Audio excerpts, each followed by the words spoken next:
أنت أهله ولا تفعل بنا ما نحن بأهله فإنك أهل التقوى وأهل المغفرة. أعوذ بالله من الشيطان الرجيم. بسم الله الرحمن الرحيم. هدى للمتقين. اللہ جل جلالہ عما نوالہ ان الفاظ میں سورہ فاتحہ میں جو دعا کی گئی ہے اہدنا الصراط المستقیم، یا اللہ ہمیں ہدایت عطا فرما سیدھے راستے کی، اس دعا کا جواب دیا جا رہا ہے کہ اگر تمہیں ہدایت چاہیے تو فرمایا ہدی للمتقین، ہدایت ہے متقی لوگوں کے لیے۔ ہدایت سے مراد کیا ہے؟ اللہ جل جلالہ عما نوالہ کے راستے کی طرف انسان کا رجوع، یہ ہدایت ہے۔ آج کل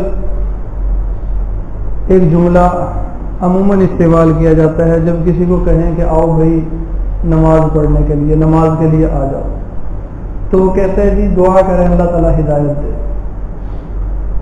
ہدایت ہے انسان کے عمل کے لیے جو اسباب اسے ضرورت ہے، جن اسباب کی ضرورت ہے وہ اسباب پورے ہوں تو اللہ کی طرف سے یہی ہدایت ہے۔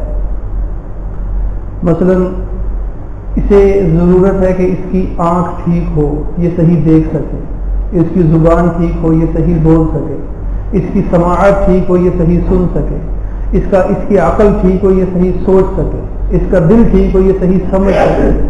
یہ ہدایت کے اسباب ہیں۔ اللہ تبارک و تعالیٰ نے انسان کو یہ ساری چیزیں عطا فرمائیں۔ جب یہ ساری چیزیں اس کی درست ہیں، ٹھیک ہے، تو اس کو اور کون سی ہدایت کی ضرورت ہے؟ یہ دیکھ بھی ٹھیک رہا ہے، یہ سن بھی ٹھیک رہا ہے، یہ بول بھی ٹھیک رہا ہے، یہ سمجھ بھی ٹھیک رہا ہے، یہ سوچ بھی ٹھیک رہا ہے۔ جب اس کے لیے سارے ہدایت کے اسباب موجود ہیں تو اب اس کی طرف سے یہ جملہ کہ جی دعا کرو اللہ تعالیٰ ہدایت دے، یہ شیطان کا بہت بڑا دھوکہ ہے۔ تو انسان کو خود سے کوشش کرنی ہے، خود ہمت کرنی ہے۔ اللہ تعالیٰ نے اسے اسباب عطا فرما دیے، اب جو معاملہ ہوگا وہ اس کی کوشش پہ ہوگا۔ قرآن میں اللہ تعالیٰ نے فرما دیا ان اللہ لا یغیر ما بقوم حتی یغیر ما بانفسہم۔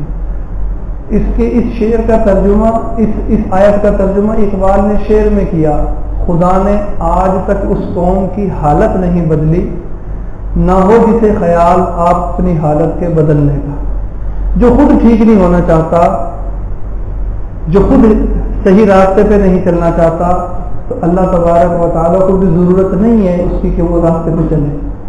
یہ اس کی اپنی ضرورت ہے کہ یہ نمازی بنے، یہ اس کی اپنی ضرورت ہے کہ یہ دین کے مطابق زندگی گزارنے والا بنے، یہ اللہ کی ضرورت نہیں ہے۔ تو یہ جو جملہ ہمارے ہاں اکثر لوگ استعمال کرتے ہیں کہ جی دعا کرو اللہ تعالیٰ ہدایت دے، یہ جملہ غلط ہے، یہ شیطان کا دھوکہ ہے۔ تو ہدایت کا مفہوم سمجھنا ہے کہ ہدایت کہتے کس کو ہیں۔ اللہ تبارک و تعالیٰ ہمیں سمجھ عطا فرمائے۔ ہدایت کے حوالے سے کچھ بات انشاءاللہ تعالیٰ کل عرض کر دی جائے گی۔